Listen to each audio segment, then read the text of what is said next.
નમસ્કાર. નવજીવન ટ્રસ્ટ પરિવાર વતી હું કિશન દેસાઈ આપ સર્વનું હાર્દિક સ્વાગત કરું છું. નવજીવન ટોક્સના નહેરુ વિશેષ ઉપક્રમના બીજા મણકામાં આજે ઉપસ્થિત છે આદરણીય મીનર દવે. અમને વિનંતી કરું કે મંચ પર પોતાનું સ્થાન ગ્રહણ કરે. જાણીતા વાર્તાકાર, અનુવાદક અને વિવેચક આદરણીય મીનર દવે ભારતીય ઇતિહાસમાં અને વિશ્વ ઇતિહાસમાં, વિશ્વ સાહિત્યમાં જેલ સાહિત્યનું પ્રદાન ખૂબ વિશેષ છે. આપણને કેટલાક ઉત્તમ પુસ્તકો આ જેલવાસ દરમિયાન મળ્યા છે. એવું જ એક પુસ્તક મારા હિંદનું દર્શન, જવાહરલાલ નહેરુ લિખિત આ પુસ્તક પરથી ડિસ્કવરી ઓફ ઇન્ડિયા નામે એક લોકપ્રિય ટીવી શ્રેણી આપણે સૌએ માણી જ હશે. તો આવા પુસ્તક વિશે વાત કરવા માટે હું આદરણીય મીનરબેનને વિનંતી કરું કે આવો કે નહેરુની દ્રષ્ટિનું હિંદ આપણને દર્શન કરાવે. આદરણીય મીનર દવે.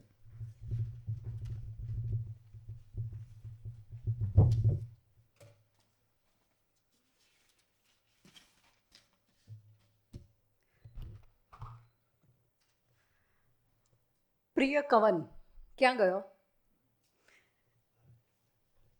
મેં એને કહું કે આજે તારા માટે હું બોલીશ. સૌથી યુવાન શ્રોતા બધાની વચમાં એ જ, એટલા માટે થઈને 2-3 મહિના પહેલાં રામે કહું કે મારું હિન્દનું દર્શન એના વિશે વાત કરવાની છે. તરત જ હા પાડી દીધી. પણ પુસ્તક બહુ વર્ષો પહેલાં વાંચેલું એટલે એ વખતે ખાલી વાર્તા રસથી વાંચ્યું હશે અને હવે બોલવાનું છે આશય સાથે વાંચવાનું શરૂ કર્યું ત્યારે થયું કે ડાયાઓ જ્યાં જવાની ના પાડતા હોય ત્યાં મૂરખે ધસી જવાનું સાહસ ખેડ્યું છે. કારણ કે નહેરુ વિશે જાત જાતની વાતો થતી હોય એના કરતાં નોખા જ પ્રકારનું દર્શન લઈને આવતું આ પુસ્તક. 7,000 વર્ષનો ભારતનો ઇતિહાસ 754 પાનામાં 10 પ્રકરણ અને 127 પેટા પ્રકરણની અંદર એમણે મૂકી આપ્યો છે. અને 70 મિનિટની અંદર એ 7,000 વર્ષની વાત મારે તમારી પાસે કરવાની છે. કિશને કહું એવી રીતે આ પુસ્તક જેલમાં લખાયું છે અને ભારતીય ભાષાઓને, માત્ર ભારતીય ભાષાઓને ને વિશ્વભરને જેલવાસ દરમિયાન ઉત્તમ સાહિત્ય, ઉત્તમ જ્ઞાન પ્રાપ્ત થયું છે. 5 સદી પહેલાંના ગેલેલિયોને યાદ કરશો તો એ વાત સમજાઈ જશે. એણે પોતાનું સઘળું જ્ઞાન જેલવાસ દરમિયાન સંગ્રહિત કર્યું હતું. માફી માગીને ભલે જેલમાં જતો રહ્યો હતો પણ જ્ઞાનને શબ્દરૂપ એણે જેલમાં આપ્યું હતું. કાકા સાહેબ કાલેલકરે તો જેલ માટે જેલ નિવાસ દરમિયાન જ ઉતરાતી દિવાલો નામનું પુસ્તક આપ્યું. મહાદેવભાઈના ઘણા બધા અનુવાદો જેલમાં થયા. ઝવેરચંદ મેઘાણીના તો એક પુસ્તકનું જ નામ છે જેલ ઓફિસની બારી. ઉમાશંકર જોશીનું વિશ્વ શાંતિ અને નિષિદ્ધ જેલમાં લખાયા અને ઉત્તમ એકાંકીઓ એમના જે ગણાય છે સાપના ભારા એ પણ વિસાપુરની જેલમાં લખાયેલા. બહુ મોટું લિસ્ટ થઈ શકે એવું આ જેલ સાહિત્ય છે. ક્યાં તો જેલની એકાંતવાસ, એની એકલતા તમને માફી માગીને બહાર નસાડી મૂકે અથવા તો તમારામાં રહેલું જે ઉત્તમ છે એ ઉત્તમને શબ્દરૂપે બહાર લાવવામાં મદદ કરે. આપણે આ પુસ્તકમાંથી પસાર થઈશું તો જોઈશું કે આપણને શું મળ્યું છે. નહેરુના 3 પુસ્તકો જેની આગળ વાત થવાની છે 3 જેલમાં લખાયા છે. સમયની દ્રષ્ટિએ સૌથી છેલ્લું લખાયું છે ને એની વાત આપણે વચ્ચે કરી રહ્યા છીએ. એ કેમ છેલ્લું લખાયું, એ છેલ્લું લખતી વખતે એમના મનમાં શું આવ્યું એની વાત પણ આપણે હમણાં કરીએ છીએ. 1942ની 7મી અને 8મી ઓગસ્ટે કોંગ્રેસની કારોબારીમાં નિર્ણય લેવાયો ક્વિટ ઇન્ડિયા, ભારત છોડો ચળવળ શરૂ કરવાનો અને દરેકને સ્વતંત્ર નેતા તરીકે ઘોષિત કરવામાં આવ્યા. અને 8મીની મોડી રાત્રે આ ચળવળ સાથે જોડાયેલા મોટાભાગના નેતાઓની ધરપકડ થઈ અને બધા નેતાઓને વિખેરીને જુદી જુદી જેલમાં મોકલાયા. ગાંધીજી, મહાદેવભાઈ એ બધા ગયા છે પૂનાની આગાખાન મહેલ જેલમાં. અને સરદાર પટેલ, ગોવિંદ વલ્લભ પંત, ડૉક્ટર અબુલ કલામ આઝાદ અને પંડિત જવાહરલાલ નહેરુ એ લોકો 9મી ઓગસ્ટે પહોંચ્યા છે અહેમદનગરના કિલ્લાની જેલમાં. અને લગભગ 1000 દિવસ એ લોકોએ આ જેલમાં પસાર કર્યા છે. અને જેલમાં લખાયેલું આ પુસ્તક છે. એમણે આગળ નોંધ્યું છે એ પ્રમાણે પોતાની આત્મકથા પણ એમણે જેલમાં લખેલી. અને દીકરીના પત્રો, ઇન્દુને પત્રો અને વિશ્વના ઇતિહાસનું એટલે જગતના ઇતિહાસનું સંક્ષિપ્ત રેખાદર્શન એ પણ એમણે જેલમાં લખ્યું હતું. તો પ્રશ્ન એ થાય કે બહાર ફરતા રહેતા આ માણસને જેલમાં લખવાનું કેમ સૂઝતું હશે? કારણ કે એ જેલ કંઈ મહેલ જેવી નહોતી. ત્યાં આગળ એમને કમ્પ્યુટર કે લેપટોપ કે કશું મળવાનું નહોતું, કારણ કે હતું જ નહીં. સંદર્ભ માટેના પુસ્તકો પણ લગભગ નહીં મળતા હોય. જે આગળ વાંચ્યું હતું ને અહીંયા સંગ્રહાયું હતું એ બધું જ એમણે આ પુસ્તક રૂપે મૂકી આપ્યું હશે. અને આમાંથી પસાર થઈએ ત્યારે એવું લાગે કે ચર્ચિલના ઇતિહાસના પુસ્તકને જે નોબેલ પારિતોષિક મળ્યું ને, વિશ્વયુદ્ધના ઇતિહાસના પુસ્તકને, આ 3 પુસ્તકો એક થઈને જવાહરલાલ નહેરુને પણ સાહિત્ય માટેનું અથવા તો ઇતિહાસ માટે નથી અપાતું, પણ જો અપાતું હોત તો અથવા શાંતિ માટેનું નોબેલ પારિતોષિક મળવું જોઈતું હતું. જે વિશાળ પટ ઉપર એમણે આ કામ કર્યું છે. એક પ્રશ્ન એ પણ થાય કે વિશ્વના જગતના ઇતિહાસનું સંક્ષિપ્ત રેખાદર્શન કરાવ્યું, એમાં તો એમણે ભારતની વાત કરી લીધી હતી. તો પછી શું કરવા એમણે ફરી આ હિન્દનો ઇતિહાસ, ફરી ભારતનો ઇતિહાસ આપણી પાસે મૂકી આપવો પડ્યો? એક વાતની હું સ્પષ્ટતા કરી લઉં કે હું કોઈ ઇતિહાસની સંશોધક કે અભ્યાસી કે ઇતિહાસકાર નથી, ન ઇતિહાસની અધ્યાપક હતી, અને રાજનીતિશાસ્ત્ર પણ મારો વિષય નથી. એટલે આ પુસ્તકની હું જ્યારે વાત કરવાની છું ત્યારે ઇતિહાસકાર લેખે કે રાજનીતિશાસ્ત્ર તરીકે એની વાત નથી કરવાની, પણ એક પુસ્તક પ્રેમી તરીકે, એક વાચક તરીકે પુસ્તક પાસે ગઈ અને પુસ્તકે મને જે આપ્યું એની આસપાસના બધા સંદર્ભો સાથે, સમાજના સંદર્ભો સાથે આ પુસ્તક પાસે ગઈને મને જે મળ્યું છે, નહેરુને જે દર્શન થયું હતું એમણે આ પુસ્તકમાં આપ્યું ને આ પુસ્તકે મને જે દર્શન કરાવ્યું એ દર્શન હું તમારી સાથે વહેંચવાની છું. તો પ્રશ્ન એ હતો કે નહેરુએ શા માટે, જો જગતના ઇતિહાસમાં ભારતના સંક્ષિપ્ત ઇતિહાસનો ઉલ્લેખ કરી લીધો હતો, તો શા માટે એમણે ફરીથી આ ઇતિહાસ લખવો પડ્યો? શા માટે એમણે ફરી હિન્દને જોવા માટે થઈને જવું પડ્યું? તો એના જવાબને સમજવા માટે એ સમયગાળામાં આપણે જવું પડશે. જન્મ્યા છે બહુ જ શ્રીમંત પરિવારમાં. 19મી સદીના અંતિમ દાયકામાં 1 વર્ષ પહેલાં એમનો જન્મ. આ એ વર્ષો છે કે જે વર્ષોમાં જન્મેલા ઉત્તમ વિભૂતિઓ, ઉત્તમ મહાન પુરુષો આપણને એ ગાળામાં જન્મ્યા હોય એવા મળ્યા છે. ગાંધી, નહેરુ, સરદાર, ગુજરાતીમાંથી આપણે વાત કરીએ સાહિત્યની તો મુનશી, પછી તરત જ મહાદેવભાઈ દેસાઈ, આ બધા બહુ જ ગમતા સર્જક ઝવેરચંદ મેઘાણી, બધા આ વર્ષોમાં જન્મેલા છે. આપણને અચરજ થઈ કે 50 વર્ષનો ગાળો કેવો હતો કે જેણે ઉત્તમ વિભૂતિઓ કહી શકાય એવી વિભૂતિઓને આ સમયમાં જન્મ આપ્યો છે. કદાચ એ સમય એવો હતો, એવું ફલીકરણ થયું હતું કે એને પરિણામે આવા લોકો આપણને મળ્યા છે. 1889માં જન્મ, પરિવાર અત્યંત સમૃદ્ધ. મોતીલાલ નહેરુ એટલા બધા શ્રીમંત હતા કે દીકરો એકનો એક, 2 દીકરીઓ વચ્ચે એક દીકરો, એટલે એને કદી શાળામાં નથી મોકલ્યો. ઘેર જ અંગ્રેજી શિક્ષણ માટે અંગ્રેજ અધ્યાપક આવે, સંસ્કૃત ભણાવવા માટે પંડિત આવે અને ફારસી ભણાવવા માટે મૌલવી આવે. 12 વર્ષ સુધી ઘેર અભ્યાસ કર્યો અને પછી મોકલવામાં આવ્યા છે ઇંગ્લેન્ડ. હેરોની સ્કૂલમાં ભણ્યા, ત્યાંથી જ આગળ કાયદાશાસ્ત્રનો અભ્યાસ કર્યો અને 10 વર્ષ ઇંગ્લેન્ડમાં રહીને પાછા આવ્યા. તો આ 22 વર્ષનો જુવાનીઓ, જેને સમાજના નિમ્ન વર્ગ સાથે, સમાજના મધ્યમ વર્ગ સાથે અથવા તો સમાજમાં જે ચાલતું હતું એની સાથે કોઈ બહુ ખાસ નિસ્બત નહોતી. પિતા રાજકીય ચળવળમાં કોંગ્રેસ સાથે જોડાયેલા એટલે એનાથી પરિચિત, પણ સમાજનો સામાન્ય વર્ગ શું કરી રહ્યો છે એની એમને ખબર નહોતી. અને ઘડતર આખું જ પશ્ચિમના પ્રભાવ હેઠળ, એની ભાષા, એમની વિચારવાની શક્તિ બધું જ પશ્ચિમી હતું. એટલે આવ્યા પછી એમણે જે હિન્દને જોયું, એમણે જે ભારતને જોયું, એમણે જે ઇન્ડિયાને જોયું, એક પશ્ચિમી વ્યક્તિ જે રીતે ભારતને જોતી હોય એ પ્રકારે એ વર્ષોમાં એમણે ભારતને જોયું છે. આવ્યા પછી પણ વકીલાતના વ્યવસાયમાં જોડાયા, ત્યાં પણ પુષ્કળ કમાણી હતી. એટલે આપણે ત્યાં દંતકથા ચાલે છે, એમાં જરાય તથ્ય નહોતું કે પંડિત નહેરુના તો કપડાં ધોવાવા માટે પેરિસ જતા હતા, એ અહીંયાના ધોયેલા કપડાં પહેરતા નહોતા.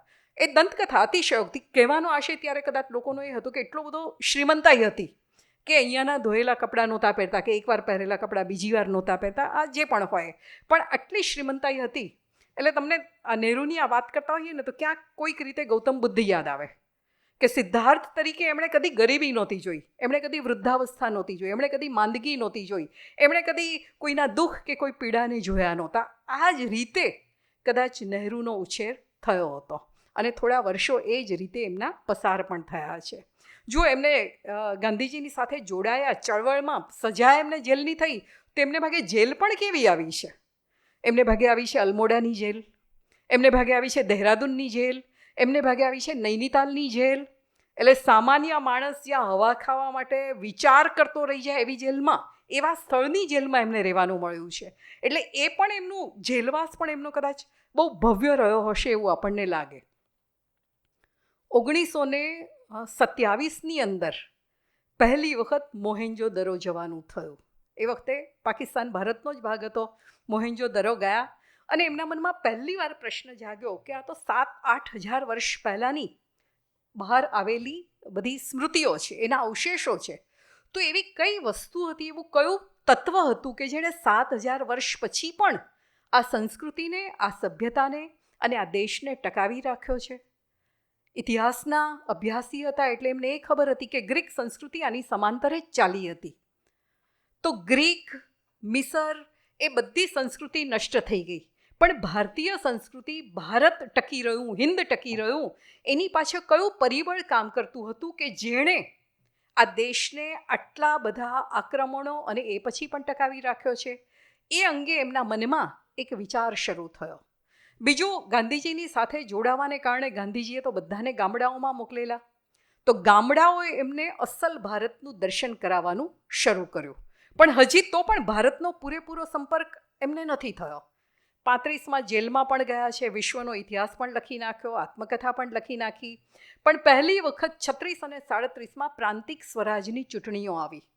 અંગ્રેજોએ એ વખતે આપણને આપણી સરકાર રચવાની છૂટ આપી, ઉપર નિયંત્રણ પૂરેપૂરું અંગ્રેજ સલ્તનતનું, પણ સરકાર તમે રચી શકો. તો એને માટે ચૂંટણીમાં કોંગ્રેસનો પ્રચાર કરવા માટે થઈને નહેરુ આખા ભારતમાં ફર્યા, ખૂણે ખૂણે ફર્યા અને પહેલી વખત એમણે ભારતને જોયું. અને એ લખે છે કે હું ત્યાં જતો ને લોકો બોલતા ભારત માતા કી જય, તો મારા મનમાં પ્રશ્ન જાગતો કે આ ભારત માતા એટલે કોણ? હું લોકોને પૂછતો કે તમે ભારત માતાની જય બોલો છો તો આ ભારત માતા છે કોણ? કોઈ એવું કહેતું કે મારા ગામની ધરતી, કોઈ એવું કહેતું કે આ ગંગા માતા, કોઈ એવું કહેતું કે હિમાલય, કોઈ એવું કહેતું કે મારો ધર્મ એ ભારત માતા છે. અને ત્યારે મને સમજાયું કે માત્ર ગંગા, માત્ર હિમાલય, માત્ર જમીનનો ટુકડો એ ભારત માતા નથી, પણ આ ભારતમાં વસતો એક એક સામાન્ય માણસ એક થઈને ભારત બનાવે છે. એ હિન્દ માતા એ બનાવે છે.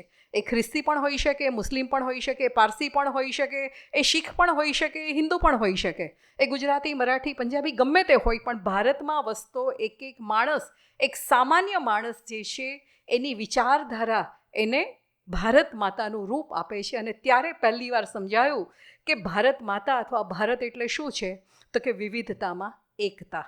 જુદું જુદું કેટલું બધું વિખેરાયેલું છે અને છતાં એક એવું કંઈક પ્રબળ તત્વ છે કે જે આ બધાને જોડી રાખવાનું કામ કરે છે.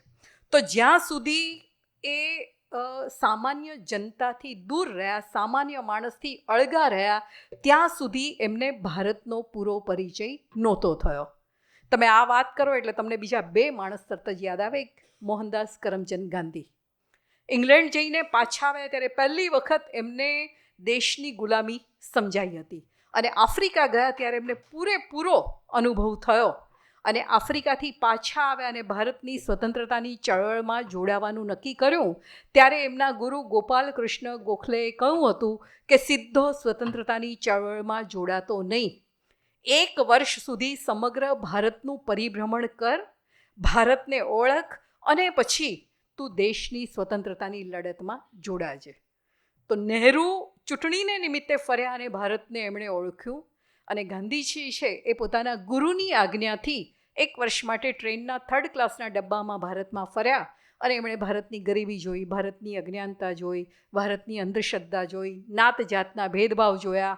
અને પછી જે સ્વતંત્રતાની ચળવળ શરૂ થઈ એ માત્ર રાજકીય નહોતી, એની સાથે આ બધું જ જોડાયેલું હતું. એવું બીજી એક ઘટના આની સાથે મૂકવાનું મન થાય જે નહેરુ અને ગાંધી પહેલાં બની ગયેલી અને ગુજરાતી ભાષાની બહુ જાણીતી નવલકથા સરસ્વતીચંદ્ર. ગોર્ધનરામ ત્રિપાઠીની નવલકથા, એનો નાયક સરસ્વતીચંદ્ર બહુ શ્રીમંત કુટુંબનો છે. એટલો બધો શ્રીમંત છે કે એ જમાનામાં 1887માં એની સગાઈ થઈ છે તો વાકદત્તા કુમુદ સુંદરી એની છબી એણે હાથીદત્તમાં મઢાવી છે અને 10,000 રૂપિયા તો ત્યારે ખર્ચો કર્યો છે. 1887માં 10,000 એટલે તમે ત્યારે 10 લાખ ગણી લો. તો ફોટો પાછળ આટલા પૈસા ખર્ચી શકે એટલો શ્રીમંત કદી કોઈએ એને હા ના કંઈ કહ્યું નથી. માત્ર પિતા એક ઠપકો આપ્યો અને ઘર છોડીને નીકળી પડેલો સરસ્વતીચંદ્ર પરિભ્રમણ કરે છે આખા ભારતનું. અને એ રાજકારણના કાવા દાવા જુએ છે, એ ગરીબી જુએ છે, લૂંટફાટ જુએ છે, એ અંગ્રેજોના આગમન પછી 57ના બળવા પછી બદલાઈ રહેલું ભારત, આ બધું જ જુએ છે. તો જ્યાં સુધી તમે ઘરમાં એકદંડિયા મહેલમાં કેદ છો ત્યાં સુધી તમે તમારા દેશને, તમારા સમાજને, તમારી સભ્યતાને, તમારી પરંપરાને અને તમારા વારસાને પામી શકતા નથી. ઇતિહાસ માત્ર રાજા મહારાજાઓનો નથી હોતો, સામાન્ય માણસનો પણ હોય છે. અને આ સામાન્ય માણસો જે રચે છે, જે કરે છે, એમાંથી આખો ઇતિહાસ ઊભો થતો હોય છે. પણ સામાન્ય રીતે આપણે તો સ્કૂલોમાં ઇતિહાસ ભણેલા એ રાજા મહારાજાઓની સાલનો ઇતિહાસ જ ભણતા આવતા હતા. પણ આ બધા જે પુસ્તકો છે એ આ સામાન્ય માણસે જે રચેલો ઇતિહાસ હતો એને આપણી પાસે મૂકી આપતા હોય છે. તો નહેરુ, ગાંધીજી, સરસ્વતીચંદ્ર આ બધા જ એવા હતા કે જે લોકોએ પરિભ્રમણ કર્યું પછી પોતાના દેશને એ પામ્યા અને પછી એમણે દેશ માટે કંઈક કરવાનું કે જે હોય નક્કી કર્યું. અને નહેરુજી એટલે વિશ્વના ઇતિહાસનું રસદર્શન કરાવ્યા પછી, પોતાની આત્મકથા લખી લીધા પછી આ પુસ્તક લખવાનું શરૂ કર્યું. આગળ કહું એમ 1942ની 9મી ઓગસ્ટે ધરપકડ થઈ, અહેમદનગરના કિલ્લામાં ગયા. પહેલાં 2 વર્ષ એમણે કશું જ નથી કહ્યું. 10 પ્રકરણનું આ પુસ્તક છે. પહેલાં પ્રકરણનું નામ જ આપ્યું છે અહેમદનગરના કિલ્લામાં, અને છેલ્લા પ્રકરણનું નામ પણ છે કે ફરીથી અહેમદનગરના કિલ્લામાં. એટલે જો ઇતિહાસ હોય ને ક્રમમાં ચાલતો હોય, 1857નો વિપ્લવ થયો, 1887માં કોંગ્રેસની સ્થાપના થઈ, 1905માં બંગભંગ થયો, 1930માં દાંડીકૂચ થઈ, એ રીતે ઇતિહાસ આપણો ચાલે. પણ આ શુદ્ધ ઇતિહાસ નથી, આ તો દર્શન છે, એક તત્વજ્ઞાન છે. અને એટલે આ ક્રમમાં નથી ચાલતો. આપણને વર્તમાનમાંથી પછી એ ભૂતકાળમાં લઈ જાય છે, છેક 7,000 વર્ષ પહેલાંના ભૂતકાળમાં. અને 7,000 વર્ષ પહેલાંના ભૂતકાળની વાત કરતાં કરતાં વચમાં પાછું વર્તમાન તો આવતું જ જતું હોય છે. વચમાં ગાંધી પણ આવતા હોય, વચમાં સ્ત્રીઓની સ્થિતિની પણ વાત આવતી હોય, વચમાં મુસ્લિમ લીગની વાત પણ આવતી હોય, પાછા ભૂતકાળમાં હોય. તો એમનો ઇતિહાસનો આજે જો આપણે આને ઇતિહાસનું પુસ્તક ગણીએ તો અહીંયા આ લેખાયેલો સમય આમ સીધી ગતિએ નથી ચાલતો. વાંકો ચૂકો જાય, પાછો આમ જાય, પાછો આવે, પાછો ઉપર જાય, પાછો નીચે જાય, એટલે વક્ર ગતિએ ચાલતો ઇતિહાસ અહીંયા આગળ એમણે લીધો છે. તો અહેમદનગરના કિલ્લામાં એમણે કહ્યું કે 2 વર્ષ સુધી મેં કશું લખ્યું જ નહીં. કોઈ લખવાની ઈચ્છા નહોતી થતી. એમ કે લખવું તો શું લખવું, ભવિષ્ય તો અનિશ્ચિત છે, ખબર નથી કે અમે જેલમાંથી ક્યારે બહાર નીકળીશું. 42ની ચળવળ, સમાંતરે બીજું વિશ્વયુદ્ધ ચાલતું હતું, એટલે અંગ્રેજ સલ્તનતે એક પણ નેતાઓને નહીં છોડવાનું નક્કી કર્યું હતું. અને આ લોકો જ્યારે જેલમાં હતા એમને કોઈ વર્તમાનપત્ર નહોતા મળતા, કોઈ પત્ર નહોતા મળતા. પત્ર મળે તો માત્ર કૌટુંબિક સમાચાર જ હોય. ઘણા પત્ર એવા મળે કે જેની પર કાળી લીટી સિવાય બીજું કશું જ ન હોય, કારણ કે રાજકીય સમાચારો એ બધા જ ભૂંસી નાખવામાં આવ્યા હોય. એટલે બહાર શું થતું હતું એ તો ખબર જ નહોતી. બધા જ નેતાઓ જેલમાં હોય ત્યારે સામાન્ય પ્રજા, 1857 પછી પહેલીવાર સંગઠિત થયેલી સામાન્ય પ્રજા શું કરતી હશે એ ખબર જ નહોતી. એટલે એ ચિંતા હતી કે બહાર નીકળીશું ત્યારે ભવિષ્ય કેવું હશે, કોણ જીવતું રહ્યું હશે, કોણ નહીં, એ ખબર નથી. તો ભવિષ્ય વિશે કોઈ લખવાનો અર્થ નથી. અને ભૂતકાળ તો બધા જાણે છે, ભૂતકાળ વિશે શું લખવું. તો નહેરુજી કહે છે પહેલા પ્રકરણમાં કે મેં માત્ર બગીચો કરવાનું જ કામ કર્યું. પથરાળ જમીન હતી એટલે ખોદ્યા જ કરવાનું. 1.5-2 વર્ષે તો બધું ખોદાઈ રહ્યું ને ક્યારાઓ તૈયાર થયા અને પછી ફૂલઝાડ ને બધું વાવવાનું શરૂ કર્યું. પણ એક વખત ખોદતા ખોદતા થોડાક અવશેષો મળ્યા, અને આ અવશેષો જૂના કિલ્લાના હતા. આવું તો કે આગળ પણ મને થયેલું. અલ્મોડાની જેલમાંથી પણ કેટલાક અવશેષો મળ્યા હતા. તો અહીંયા પણ મેં બહુ અવશેષો તરફ ધ્યાન ના આપ્યું. પણ અચાનક મનમાં ઝબકારો થયો કે આ કિલ્લા સાથે તો એક બહુ જ બહાદુર વિરાંગના સ્ત્રીનું નામ જોડાયેલું છે. અને સ્ત્રી એટલે ચાંદ બીબી, અહેમદનગરની એ વખતની એ બેગમ હતી. અને હુમાયુના સૈન્યએ જ્યારે અહીંયા અહેમદનગર પર હુમલો કર્યો ત્યારે એકલી તલવાર લઈને હુમાયુની સામે લડી હતી અને એને હુમાયુની સેનાને પરાજિત કરી હતી. પણ એ જ ચાંદ બીબીને પછી એના જ વિશ્વાસુ માણસે મારી નાખી હતી. તો કે આ અવશેષ મારા હાથમાં આવ્યા અને મારા મનમાં આ ઘટના તાજી થઈ કે એક તેજસ્વી નારીની કથા આ કિલ્લા સાથે જોડાઈ છે. અને પછી મને થયું કે મારે કશુંક લખવું જોઈએ. અને એટલે લખવાનું નક્કી કર્યું. તો વિચાર્યું કે જે હિન્દ આટલા વર્ષોથી ટકી ગયું છે એ હિન્દના ઇતિહાસને હું ફરીથી જોઈશ. અત્યાર સુધી મેં જોયો તો પશ્ચિમની નજરે જોયો હતો, પશ્ચિમના અભ્યાસને આધારે જોયો હતો, પણ હવે પેલા સામાન્ય માણસોને મળ્યા પછી જે અભિગમ બદલાયો છે એ અભિગમના આધારે હવે હિન્દને જોવાનું એમણે વિચાર્યું. 27માં રશિયાની મુલાકાતે ગયા હતા ત્યારે ત્યાંના સામ્યવાદને જોઈને અત્યંત પ્રભાવિત થયા હતા અને એમણે કલ્પના કરી હતી કે ભારત જ્યારે સ્વતંત્ર થશે ત્યારે આ પ્રકારની કોઈક અહીંયા આગળ રાજ્ય રચના હશે જ્યાં દરેકને માટે ઘર હશે, દરેકને માટે એમણે તો આખું જે આયોજન કર્યું તેમાં તો કે વ્યક્તિ દીઠ 100 ફૂટની જગ્યા મળે એટલું ઘર દરેકને મળવું જોઈએ, દરેકને પહેરવા માટે કપડાં, દરેકને અનાજ, બધી જ તબીબી સુવિધા બધું જ મળશે એવી એમણે કલ્પના કરી હતી. પણ એ ક્યારે શક્ય થશે એટલે ખબર નથી. એટલે એમણે ભૂતકાળની વાત ફરીથી લખવાનું શરૂ કર્યું અને એમણે કહ્યું કે આત્મકથા જ્યાંથી અધૂરી રાખી હતી ત્યાંથી મારી વાત હું શરૂ કરીશ. અને બીજું પ્રકરણ જે આવે છે, બીજું પ્રકરણ કમલા નહેરુ સાથેના એમના લગ્નનું, એમના લગ્ન જીવનની વાત લઈને એમણે બીજું પ્રકરણ લખ્યું છે, કારણ કે આત્મકથા ત્યાં આગળ અધૂરી રહી ગઈ હતી. એનું એક પ્રકરણ અહીંયા લઈ આવે. એટલે જો ઇતિહાસ હોય ને એમાં કદી અંગત વાત ન આવે, પણ અહીંયા તો નહેરુજી અંગત વાત પણ લઈ આવે છે. પોતાના લગ્ન જીવનની વાત, પોતે કોઈને અન્યાય કર્યો હોય તો એની વાત પણ લઈ આવે છે, પોતાને સામેની વ્યક્તિની કોઈક વાત ન ગમી હોય તો એ પણ, અને જે પોતાને વિરોધી ગણતા હોય પણ એના જો સારા ગુણ હોય તો એ પણ અહીંયા આગળ લઈ આવ્યા છે.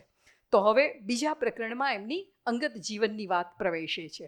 1915માં કમલા નહેરુ સાથે એમના લગ્ન થાય. એ પણ એમના જેવા જ કાશ્મીરી, બહુ જ શિક્ષણ નહોતા પામેલા, 4 ધોરણ ભણીને આવેલા કમલા આ શ્રીમંત પરિવારની અંદર ગોઠવાઈ ગયા. પણ નહેરુ કબૂલાત કરે છે કે એ જમાનાના બધા જ સ્વપ્નસેવી પુરુષોની જેમ મારી પાસે પત્ની માટે સમય નહોતો, પણ એટલી સ્વમાની હતી કે એણે કદી મને કહ્યું નહીં કે તમે મને સમય આપો. એ જોતી રહેતી, પણ હું તો મારા સપનાઓ પૂરા કરવામાં તલ્લીન હતો, સ્વતંત્રતાની ચળવળમાં, વકીલાતની અંદર. એટલે કેટલા બધા વખતે હું બહુ જ થાકું, કંટાળું, ત્યારે આરામ અને હૂંફ મેળવવા માટે પત્ની પાસે આવું, 1-2 દિવસ રહું અને પછી પાછો જતો રહું. કમલા ઈચ્છતી હતી કે એ પણ મારી સાથે આ સ્વતંત્રતાની ચળવળમાં જોડાય અને તક એને મળી હતી. 1930ના લડત વખતે જ્યારે અલ્હાબાદમાંથી બધા જ પુરુષોની ધરપકડ થઈ ત્યારે કમલા નહેરુએ બહેનોની આગેવાની લીધી અને અલ્હાબાદની બહેનોની સત્યાગ્રહની લડત એમણે ચલાવી હતી અને પછી જેલમાં પણ ગયા હતા.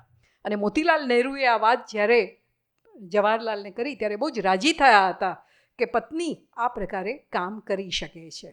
અને એ લડત પૂરી થઈ પછી પહેલી વખત લગ્નના 17 વર્ષે પહેલી વખત નાનકડી દીકરી ઇન્દિરાને લઈને જવાહરલાલ અને કમલા નહેરુ રજા માટે શ્રીલંકા ગયા છે.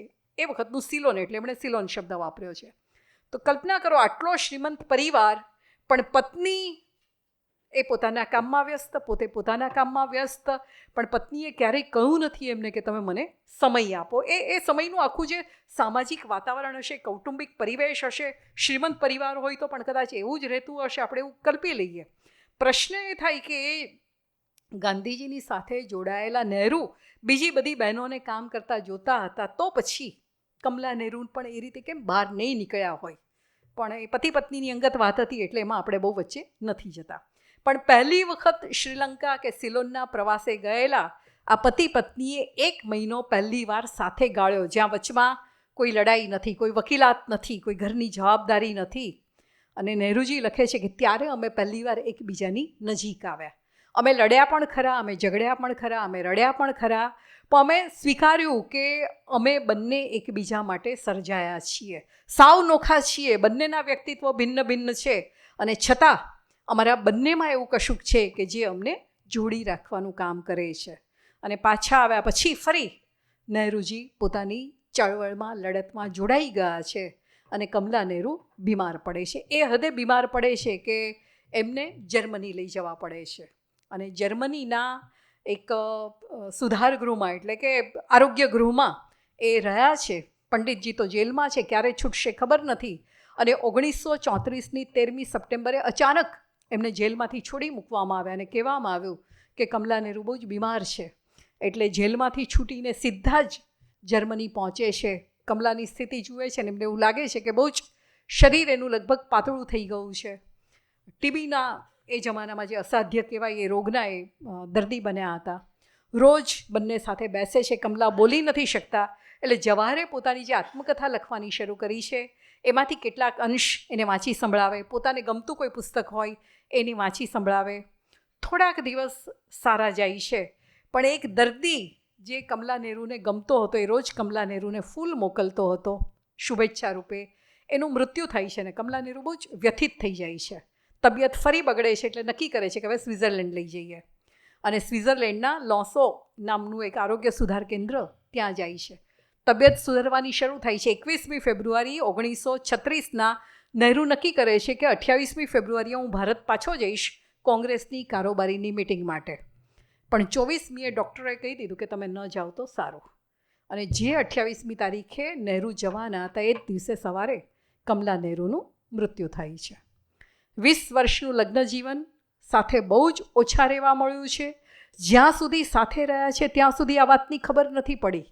પણ પછી પંડિતજી લખે છે કે કમલા ગઈ અને સતત મારા મનમાં એક જ વિચાર ચાલ્યા કરે, કમલા ચાલી ગઈ, કમલા ચાલી ગઈ, કમલા ચાલી ગઈ. બીજું કશું જ સૂઝતું નથી. એ બધે ફરે છે પણ મનને સંતોષનો કે શાંતિનો અનુભવ થતો નથી. ભારત પાછા આવવા નીકળે છે અને લંડનથી એમના પબ્લિશરનો તાર આવે છે કે તમારી આત્મકથા તૈયાર થઈ ગઈ છે. ત્યારે નહેરુજી એને એક વાક્ય લખે છે કે અર્પણ ઉમેરો સ્મૃતિશેષ કમલાને. અને પછીનું જે વાક્ય છે અદ્ભુત, એટલે આપણને રૂવાડા ઊભા થઈ જાય એવું, કે હવે આત્મકથાનું પુસ્તક આવશે પણ હવે હું જે જીવનનું પુસ્તક લખવાનો હતો એના પાના લખવા માટે કમલા મારી સાથે હાજર નહોતી. એકલા પડી ગયા છે. અને પછી નહેરુજી કાયમ એકલા જ રહ્યા છે. કમલા નેહરુનું સ્થાન કદાચ એમના જીવનમાં બીજું કોઈ ભરી નથી શક્યું.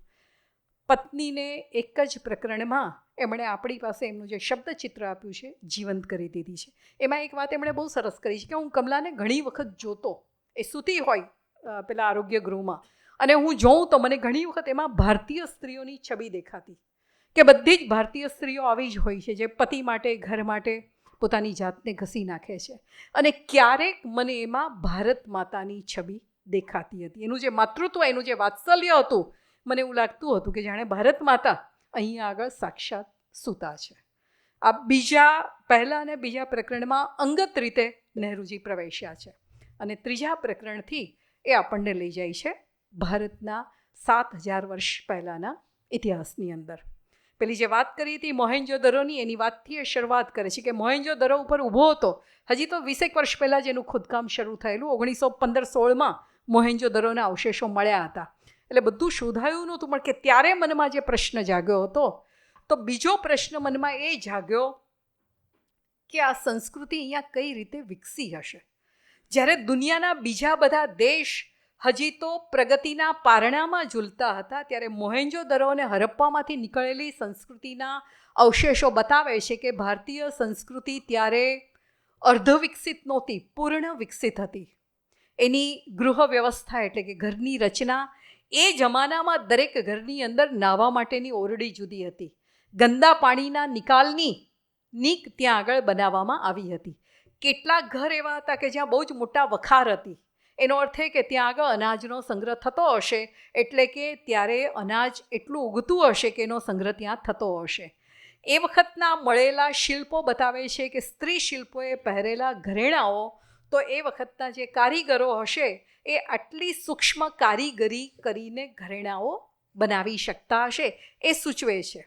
અને વહાણ એને માટેના જે ઓવારા હતા, એ પાણીના નહેરની જે વ્યવસ્થા હતી એ, અને મોટા ભાગના ઘરો જે એકસરખા હતા એ વસ્તુ બતાવે છે કે ત્યારે સામાન્યમાં સામાન્ય લોકોને પણ બધી સુવિધાવાળા ઘર મળતા હતા. તો આ સંસ્કૃતિને તમે અવિકસિત કે અલ્પવિકસિત ન કહી શકો. આ કોઈ એવા લોકો હતા કે જે લોકો બધું જ જાણી સમજીને આ પ્રકારની વ્યવસ્થા કરી શક્યા હતા. બીજું કશું તો આપણને એ સમયગાળાનું મળતું નથી, પણ આ જે મળે છે એ બતાવે છે કે આ બહુ જ સુશિક્ષિત સમાજ હતો, આ સભ્ય સમાજ હતો, એનો વેપાર બીજે ચાલતો હશે. ત્યાં મળેલા સિક્કાઓ જે ઇજિપ્તના હતા કે ઈરાનના હતા, તો એ બતાવે છે કે એ વખતે આ બીજા દેશો સાથે પણ એમનો વેપાર ચાલતો હશે, ત્યાંના વેપારીઓ આવતા હશે, એટલે કે 2-3 સંસ્કૃતિઓ તો એ વખતે વિકસેલી હશે.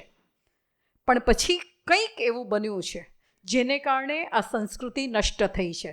ધરતીકંપ આવ્યો હોય, જેમ હમણાં કચ્છમાં આવ્યો હતો 2001માં, એવું કશું થયું હોય, પૂર આવ્યું હોય, કારણ કે એની ઉપર રેતીના થર ચડ્યા છે, 2જો માળ 3જો માળ ત્યાં સુધી બધું જ દટાઈ ગયેલું છે. તો કોઈક કુદરતી આપત્તિએ અથવા કોઈક યુદ્ધે, કોઈ રોગે, કોઈ મહામારીએ આ સંસ્કૃતિને નષ્ટ કરી નાખી હશે. અને એ નષ્ટ થયા પછી 1000 વર્ષે આપણે જેમને આર્ય લોકો તરીકે ઓળખાવીએ છીએ એ લોકોનો આ સિંધુ નદીને કિનારે પ્રવેશ થયો છે. આ નહેરુજીનું અર્થઘટન છે કે જે હરપ્પા અને મોહેન્જો-દરોના જે અવશેષો મળ્યા છે એ આર્ય સંસ્કૃતિ નથી, પણ અહીંયા ભારતમાં રહેતા જે લોકો હશે, જેને પછી આપણે દ્રાવિડ કુળના લોકો તરીકે ઓળખાવ્યા, એમણે વિકસાવેલી એ સંસ્કૃતિ હતી. અને આર્યોના પ્રવેશની સાથે પહેલી વખત ભારતની અંદર વર્ણાશ્રમ પ્રવેશ્યો છે. પહેલી વખત ભારતની અંદર ઉચ્ચ નીચના સામાજિક સ્તરનો પ્રવેશ થયો છે, એવું નહેરુજીનું અર્થઘટન છે. એ અર્થઘટન શેના આધારે કરે છે? તો કે આર્યોએ પોતાની જાતને શ્રેષ્ઠ ગણી અને અહીંયા રહેતા જે લોકો હતા, ખાસ કરીને વનમાં વસતા લોકો હતા, એ લોકોને અનાર્ય તરીકે ઓળખાવ્યા. પોતે આર્ય ને જે સામે આર્ય નથી એ બધા અનાર્ય. વર્ણ એટલે એમના રંગને કારણે, એમના કાર્યોને કારણે એમને કદાચ નીચી કક્ષામાં મૂકવામાં આવ્યા અને એટલે એ લોકો અનાર્ય ગણાયા. અહીંયા સુધી દેવી દેવતાની મૂર્તિઓની પૂજા ભારતમાં પ્રચલિત નહોતી. આ નહેરુજીએ લખ્યું છે એ વાત. ત્યારે જે પૂજા થતી હતી એ કુદરતના 5 તત્વોની પૂજા થતી હતી. નહેરુજી એટલે વેદનો આધાર લઈને વાત કરે છે. ટાગોર વેદ માટે શું કહે છે એની વાત કરે છે. મેક્સ મુલરે એને માટે શું કહ્યું છે એની વાત કરે છે. તો પશ્ચિમી વિદ્વાનો પણ વેદને કઈ રીતે સ્વીકારે છે, વેદનું કેવું અર્થઘટન કરે છે, જ્યાં આગળ સત્ય એનો સ્વીકાર થયો છે. ઉપનિષદો જે વેદ પછી આવ્યા, વેદાંત એના જે ષડ દર્શન આવ્યા, એની ચર્ચા પણ નહેરુજી કરે છે. અને સાથે પોતે એક વાત સ્વીકારે છે કે આજની તારીખે પણ હું ધર્મમાં નથી માનતો. ધર્મ એટલે કે મૂર્તિ પૂજાની અંદર હું નથી માનતો. હું એક પરમ તત્વનો સ્વીકાર કરું છું, પણ એ પરમ તત્વને કોઈ મૂર્તિની અંદર કેદ નથી કરી દેતો. અને મને પરલોકની, ઇહલોકની, મૃત્યુ પછીના લોકની ક્યારેય ચિંતા નથી થઈ. હું તો જીવનનો પૂરેપૂરો પ્રેમી છું. અને એટલે મને વેદ, વેદાંત, એની અદ્વૈતની આખી જે વિભાવના છે એ વિભાવના મને ગમે છે. પણ એની સમાંતરે જે પેલો વર્ણાશ્રમ શરૂ થયો એને કારણે સામાજિક પરિસ્થિતિ બદલાઈ છે, એનું પણ નહેરુએ બહુ જ સરસ એનું આલેખન આખું કર્યું છે. એ સમયે કયા કયા અનાજ ઉગતા હશે એની પણ એમણે વાત કરી છે. જે અર્ઘ્ય અપાતા હતા એને આધારે જવ, ચોખા બધું ઉગતું હશે. સોનું, ચાંદી, તાંબુ એ બધી ધાતુઓનો ઉપયોગ થતો હશે. અને સૌથી મોટી વાત એ કરે છે કે એ સમયનો આજે આર્ય અને અનાર્યના મિલનનો જે ગાળો હતો, એ ગાળામાં વ્યાકરણ આપણે ત્યાં વિકાસ પામ્યું, એ ગાળામાં ગણિતશાસ્ત્ર વિકાસ પામ્યું, એ ગાળામાં ખગોળશાસ્ત્ર વિકાસ પામ્યું. અને એને કારણે આખી પંચાંગની જે આપણી જે યોજના તૈયાર થઈ એના પાયામાં એ સમયનું વિકસેલું ખગોળશાસ્ત્ર હતું. એ સમયે શલ્ય ચિકિત્સા એટલે આજે આપણે જેને સર્જરી તરીકે ઓળખાવીએ છીએ એનો પણ ત્યારે વિકાસ થયો છે. એનો નહેરુ સ્વીકાર કરે છે. કદાચ મનમાં પ્રશ્ન થાય કે જે નહેરુ 1930-32 સુધી આ બધી વાતને અવગણતા હતા, સંપૂર્ણપણે યુરોપિયન માનસિકતા ધરાવતા નહેરુ કેટલી બધી હદે પલટાયા છે, કેટલી બધી હદે બદલાયા છે. જે લાલ રંગી સામ્યવાદી રંગના રંગાયેલા નહેરુ હતા એનું તમને અહીંયા આ પુસ્તકની અંદર આખું એક પરિવર્તન એમનામાં આવ્યું છે ને, એ પરિવર્તન તમે જોઈ શકો છો. પણ સાથે પેલી જે વર્ણ વ્યવસ્થા આવી, એ વર્ણ વ્યવસ્થાનું એક સત્ય એમણે નોંધી આપ્યું છે કે વર્ણ વ્યવસ્થા આવી, એ વર્ણ વ્યવસ્થાને નું જે પરિણામ હતું એમાં કોઈ ઉચ્ચ નીચના ભેદભાવ નહોતા, પણ એ જે કાર્યક્ષેત્ર હતું, એમના જે વ્યવસાય હતા, એ વ્યવસાયને કારણે ઊભી થયેલી વર્ણ વ્યવસ્થા હતી. અને એ યુગની અંદર એમણે યુગ યુગાંતરો એવું એ પ્રકરણને શીર્ષક આપ્યું છે કે એ યુગની અંદર આ એક જ વ્યવસાય કરતા લોકોના ગામ હતા.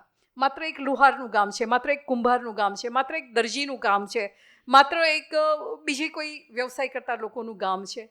તો કે એ લોકોના જુદા જુદા ગામ હતા. અને સૌથી મોટી વાત નહેરુએ જે નોંધી છે કે એ સમયે કોઈ પણ અનિષ્ટ માટે રાજા જવાબદાર ગણાતો હતો.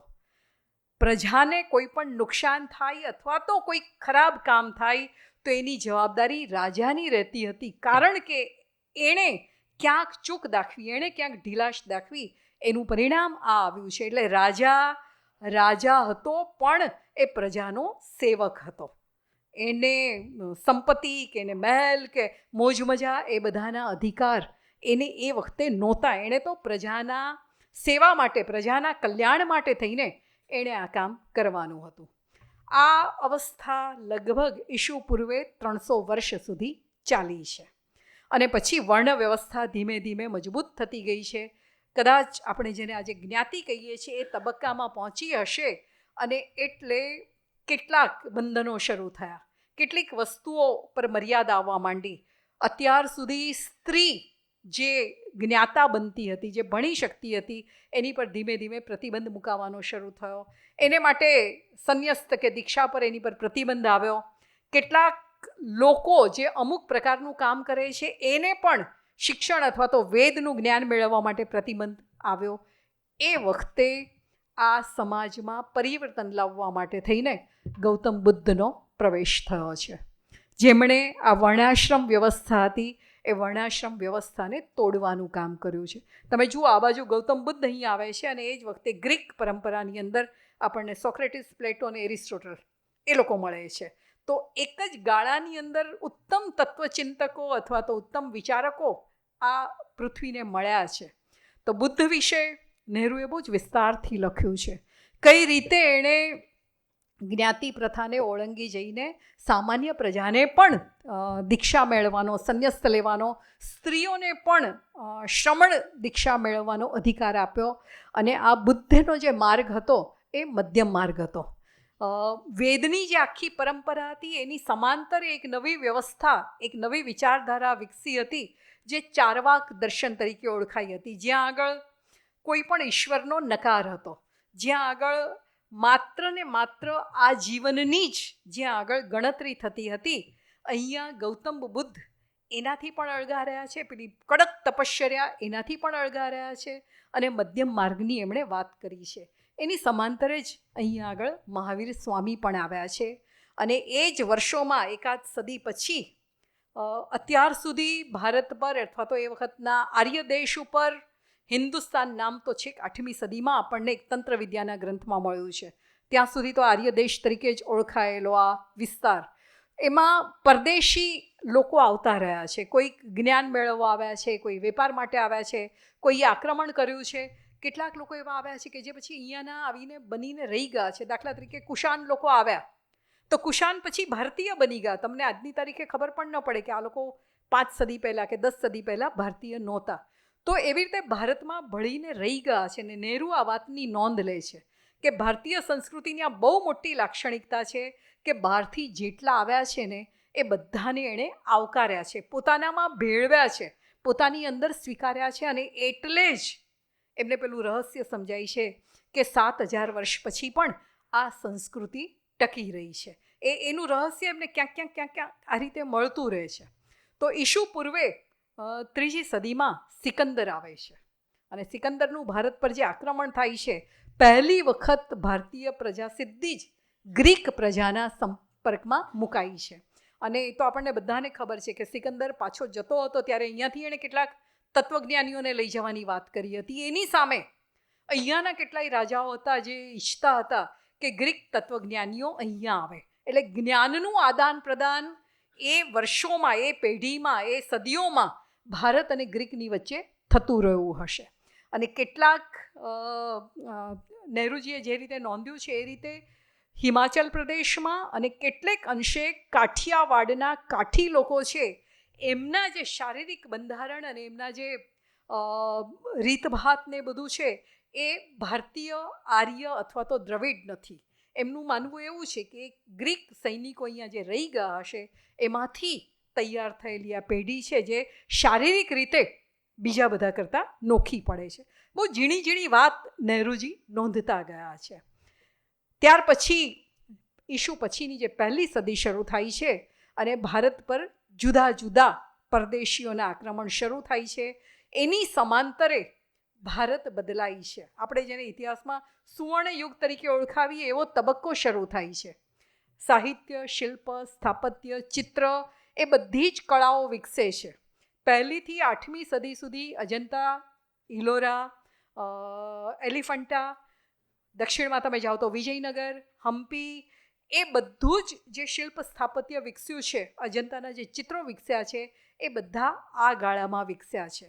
તો નહેરુને એ વાતનું અચરજ થાય છે કે કઈ રીતે આપણે આજે જેને અશિક્ષિત ગણીએ છીએ એ પ્રજાએ આ ચિત્રોને, આ શિલ્પને, આ સ્થાપત્યને કઈ રીતે વિકસાવ્યા હશે.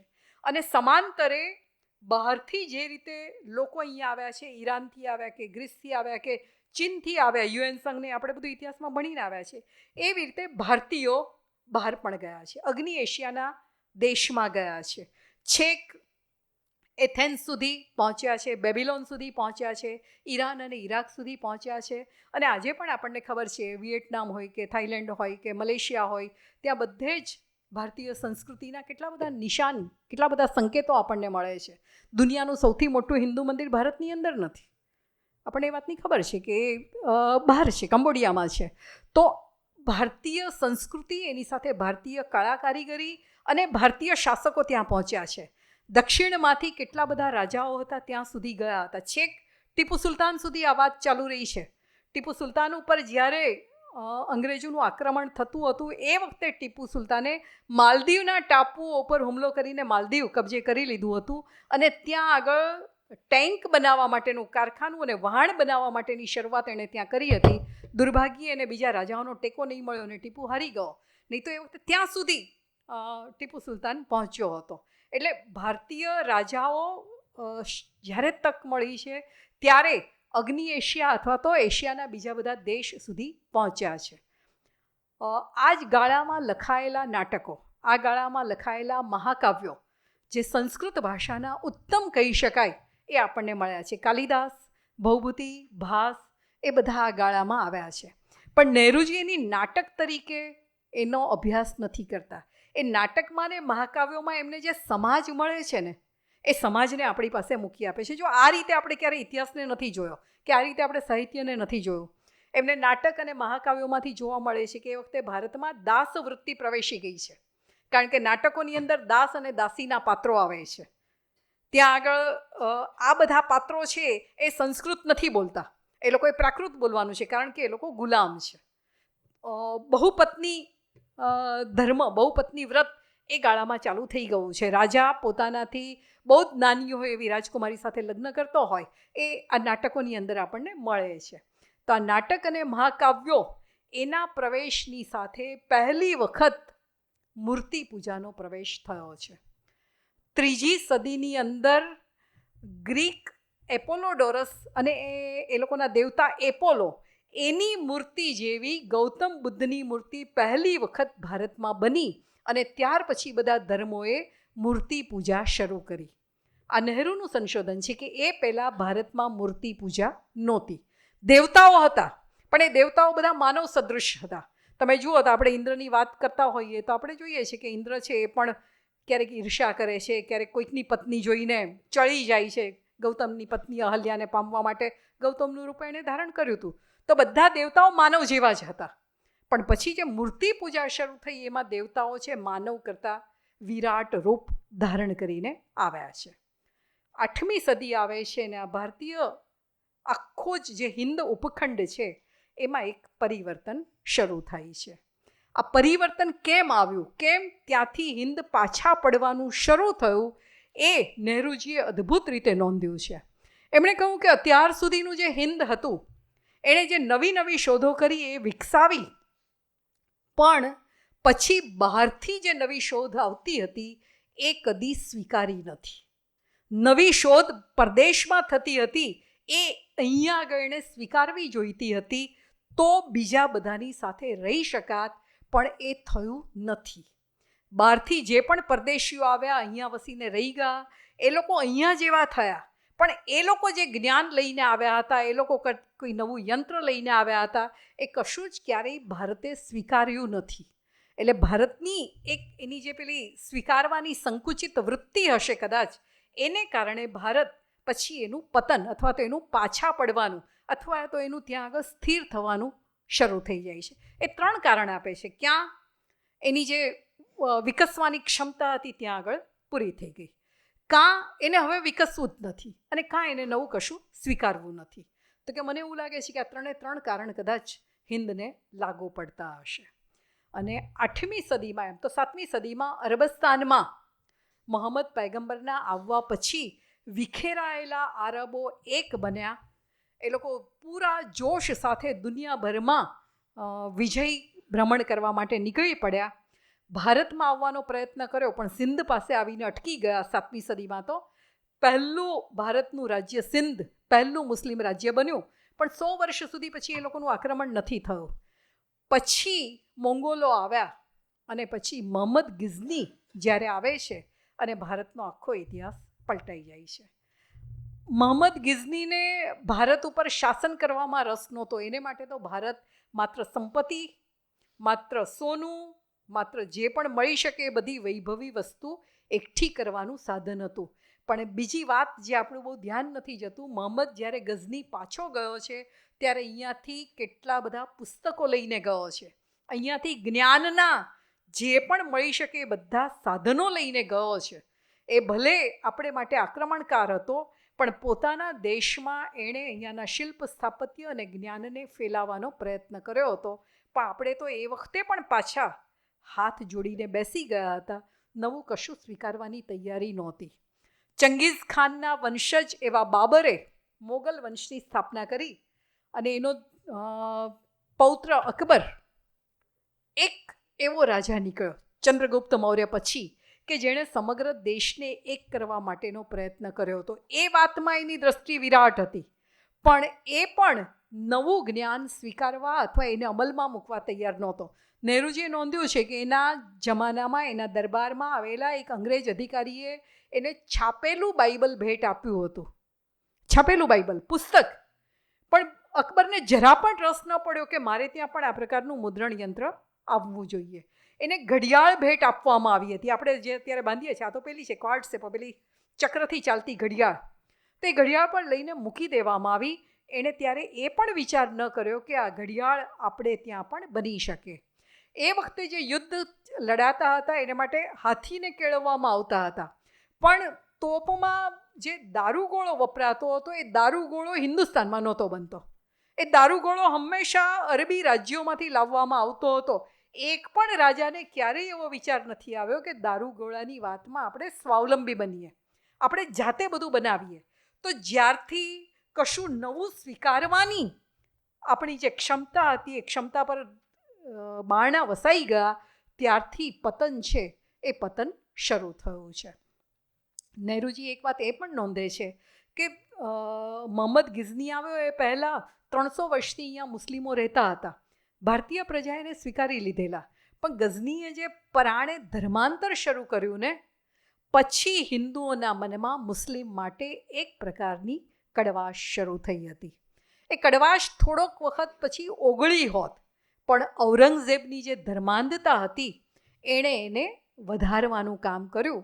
અને પહેલી વખત હિન્દુસ્તાનની અંદર, નહેરુજીએ જે શબ્દ વાપર્યો છે એ જ હું વાપરું, પહેલી વખત હિન્દુસ્તાનની અંદર હિન્દુ રાષ્ટ્રીયતાનો જન્મ થયો અને આ જન્મ શિવાજી દ્વારા થયો. ઔરંગઝેબની સામે શિવાજીએ એમની જે જાતિ હતી મરાઠાઓ, એને હિન્દુ રાષ્ટ્રને નામે એક કર્યા. અને આ વાત કરતી વખતે નહેરુજીએ એક બીજી વાત પણ નોંધી છે કે ભારતનું જે વૈવિધ્ય છે ને, તો એમાં ભારતની દરેક કોમની કેટલીક લાક્ષણિકતાઓ છે. મરાઠાઓ શૂરવીર છે, લડવૈયા છે, સૈનિક વૃત્તિ માટે જાણીતા છે. ગુજરાતીઓ બહુ નાજુક છે ને માત્ર વેપાર જ કરી શકે, કદી લડી ન શકે. મારવાડીઓ છે, એ લોકો વેપાર માટે બહુ જ જાણીતા હોય, એ લોકો સાહસિક પણ વધારે, પોતાનો દેશ છોડીને ગમે ત્યાં જઈ શકે. પંજાબ પ્રાંતના લોકો છે એ લોકોને યંત્રનું કામ બહુ જ ગમે છે. અને દક્ષિણ પ્રાંત એટલે કે અત્યારનું તમિલનાડુ, કર્ણાટક, એ બધું દક્ષિણ પ્રાંતના લોકોએ સૌથી વધારે બૌદ્ધિક, બુદ્ધિશાળી વૈજ્ઞાનિકો અને ગણિતજ્ઞો આપ્યા છે. જે બધી વધારેમાં વધારે જ્યાં બુદ્ધિની જરૂર હોય એ બધા લોકો આપણને દક્ષિણમાંથી મળ્યા છે. અને બંગાળ અને ઓરિસ્સાના પ્રાંતમાંથી આપણને સૌથી વધારે કલાકારો મળ્યા છે. એટલે નહેરુજી કહે છે આ જાતિ સાથે જોડાયેલું છે એવું નહીં ગણવું, પણ આ ભૌગોલિક લાક્ષણિકતાઓ છે, એ ભૌગોલિક લાક્ષણિકતાઓને કારણે આ દરેક પ્રાંતની આ ખાસિયત છે. તો મરાઠીઓની જે ખાસિયત હતી શૂરવીરતાની, લડાયક વૃત્તિની, શિવાજીએ એનો ઉપયોગ કર્યો અને પરિણામે હિન્દુ રાષ્ટ્રીયતાનો પહેલી વખત ભારતની અંદર જન્મ થયો અથવા તો ભારતની અંદર પ્રવેશ થયો. મરાઠાઓ થોડાક મજબૂત બન્યા. મુસ્લિમ શાસન ઉત્તરમાં, પશ્ચિમમાં, થોડેક અંશે પૂર્વ સુધી ફેલાયું, પણ દક્ષિણ ભારત એનાથી ઘણે અંશે બચી ગયું હતું. અને એટલે એ વખતે ચૌલને, ચાલુક્ય ને વિજયનગરને એ બધા જ રાજ્યો વિકસ્યા છે. પણ મરાઠાનું શાસન વધતું ગયું એમ ત્યાં આગળ પણ એનો પગ પેસારો શરૂ થયો, પણ એ બહુ લાંબો સમય ચાલ્યું નથી, કારણ કે એ વખતે ફ્રેન્ચ અને અંગ્રેજો ભારતની અંદર પોતાનો પગ ફેલાવાનો શરૂ કરે છે. અને જે છેલ્લા એટલે 7મું, 8મું ને 9મું 3 પ્રકરણ છે, છેલ્લો તબક્કો તરીકે નહેરુજી ઓળખાવે છે. એમાં એમણે અંગ્રેજોના વેપારની નીતિના, એમની ફાટફૂટ નીતિના, કઈ રીતે એમણે લોકોમાં ભાગલા પડાવ્યા એની બહુ જ સૂક્ષ્મતાથી ચર્ચા કરી છે. આ એકમાત્ર એવી પ્રજા હતી, પરદેશી પ્રજા, કે જે આવીને કદી ભારતમાં ભળી નહીં. આની પહેલાં જેટલા પણ પરદેશીઓ આવ્યા એ ક્યાં તો લૂંટીને જતા રહ્યા, અથવા જો અહીંયા રહ્યા ને તો એ લોકોએ ભારતીય પ્રજા સાથે ભળી જવાનું સ્વીકાર્યું. આ એકમાત્ર એવી પ્રજા હતી કે જે માત્ર શાસક તરીકે જીવી અને એમણે ભારતીયોને પોતાના કરતાં નિમ્ન કક્ષાના જ ગણ્યા. અને એ દરમિયાન જે છેલ્લા 5-6 સદીમાં આપણે જેને મધ્યકાળ તરીકે ઓળખાવીએ છીએ એનો જે પ્રભાવ ફેલાયો હતો, એટલે શિક્ષણ આપણે ત્યાં લુપ્ત થઈ ગયું હતું, અનેક રાજ્યોમાં ભારત વહેંચાઈ ગયું હતું, 600થી વધારે તો નાના નાના રજવાડાઓ હતા. આ એક રાજ્યને અંગ્રેજોએ ધીમે ધીમે પોતાની ખાલસા નીતિને કારણે કબજે કરવા માંડ્યા. અને આપણને ઇતિહાસમાં તો આપણે ભણીને આવ્યા છીએ કે આંતરિક કુસંપાપડો એને કારણે આપણે ક્યારેય એક થઈ શક્યા નથી.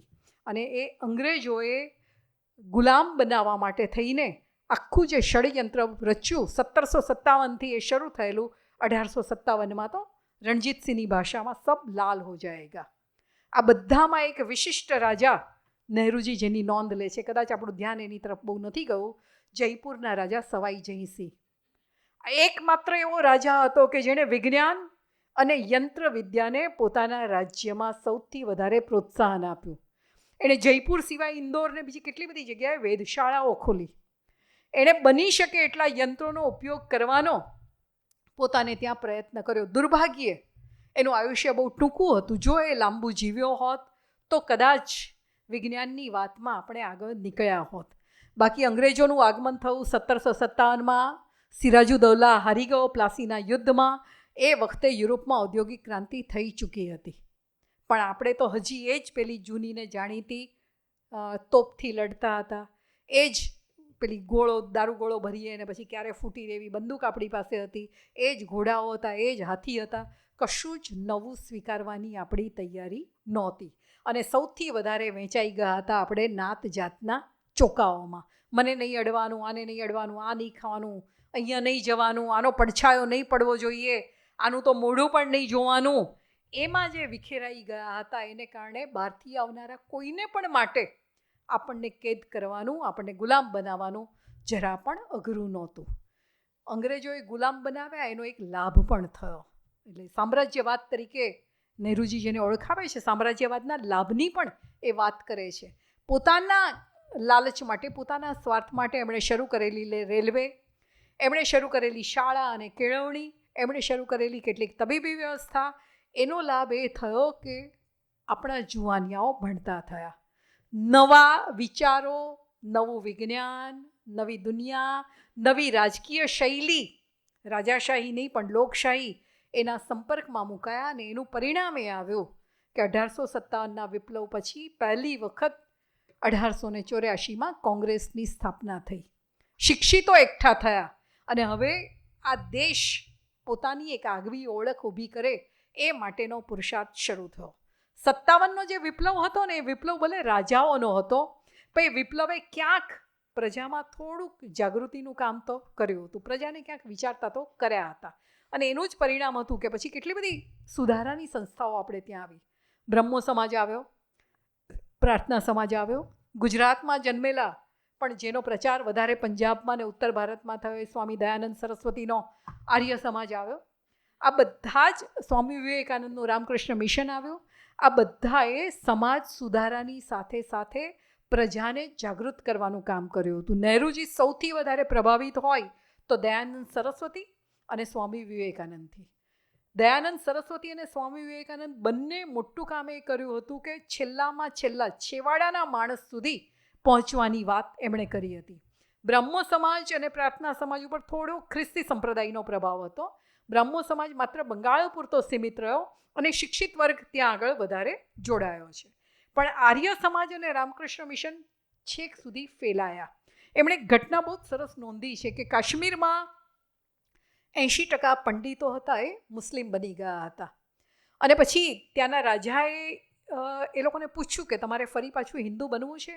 એ લોકોએ હિન્દુ બનવાની તૈયારી દર્શાવી, પણ વારાણસીના પંડિતોને પૂછવામાં આવ્યું કે આ લોકોને ફરી પાછું મુસ્લિમમાંથી હિન્દુ બનવું છે, તો પંડિતોએ ના કહી દીધી કે એકવાર જે વટલાઈ ગયા એ ફરી પાછા હિન્દુ બની શકે નહીં.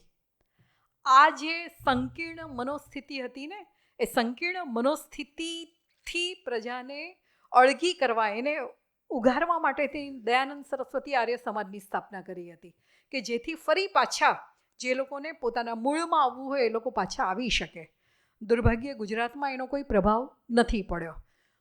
સ્વામી વિવેકાનંદે આત્મવિશ્વાસની વાત કરી, એમણે કેળવણીની વાત કરી, એમણે ભારતીયતાની વાત કરી. એ હિન્દુ હોય કે મુસ્લિમ એ બધા ભારતીય છે એ વાત પહેલી વખત સ્વામી વિવેકાનંદ લઈ આવ્યા. શિક્ષણ શરૂ થયું, શહેરોમાં કોલેજો શરૂ થઈ, શાળાઓ શરૂ થઈ. લગભગ લોકોએ ભણવા માંડ્યું એ વખતે એક વર્ગ એવો હતો કે જે આ શિક્ષણથી દૂર રહ્યો હતો, અને એ વર્ગ હતો મુસ્લિમોનો વર્ગ. બહુ ઓછા મુસ્લિમોએ એ વખતે શિક્ષણ લેવાનું શરૂ કર્યું હતું, કારણ કે અંગ્રેજીની કેળવણી એ કદાચ પોતાના ધર્મ વિરોધી એ લોકોને લાગી હશે, અને એ લોકો આમ પણ નાના નાના કારીગરના વ્યવસાયો સાથે જોડાયેલા હતા, એટલે આમ પણ એમનામાં શિક્ષણનો અભાવ હતો. 20મી સદીની શરૂઆતમાં સર સૈયદ ને એવા લોકો આવ્યા કે જે લોકોએ આમને માટે શિક્ષણ માટે બહુ જ ભાર મૂક્યો, એ લોકોને ભણાવવા માટેના પ્રયત્નો કર્યા. બહુ ઓછા વર્ગ સુધી એમની વાત પહોંચી હતી. મૌલાના અબુલ કલામ આઝાદને એ બધાએ પછી એ માટેના પ્રયત્નો કર્યા છે. પણ અંગ્રેજોની જે નીતિ હતી ભાગલા પાડો ને રાજ કરો, એની શરૂઆત 57ના વિપ્લવ પછી જ શરૂ થઈ ગઈ હતી. 57ના વિપ્લવમાં સૌથી વધારે મુસ્લિમોને દબાવવામાં આવ્યા હતા. સૌથી વધારે હેરાન એ લોકોને કરવામાં આવ્યા હતા, કારણ કે સૈનિકો સૌથી વધારે એ લોકો હતા.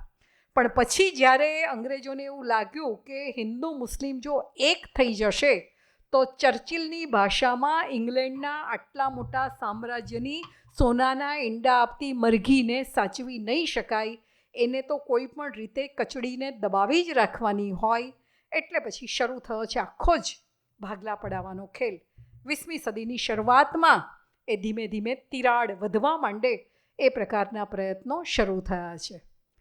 હજી 1915 સુધી જે સ્વતંત્રતાની ચળવળ ચાલી છે, નહેરુજી નોંધે છે કે એમાં સામાન્ય વર્ગ બહુ નથી જોડાયો. મોટે ભાગે શિક્ષિતો, ઉમરાવો, અમીરો, અંગ્રેજી સલ્તનત સાથે જેમના સારા સંબંધો છે એવા લોકો જોડાયા છે. કોંગ્રેસની અંદર પણ એ જ લોકો છે. પણ 1915માં દક્ષિણ આફ્રિકામાંથી પાછા આવેલા ગાંધી, એણે આખો જ સિક્કો બદલી નાખ્યો. એણે આખો ચહેરો ભારતનો બદલી નાખ્યો. એણે છેલ્લામાં છેલ્લા માણસને પણ આ ચળવળમાં જોડવાનું કામ કર્યું. અને એનું પરિણામ એ આવ્યું કે મોહમ્મદ અલી જીણા, જે શરૂઆતના વર્ષોમાં કોંગ્રેસના અગ્રણી નેતા ગણાતા હતા, નહેરુજી અહીંયા એની બહુ જ મોટી સ્પષ્ટતા કરી છે.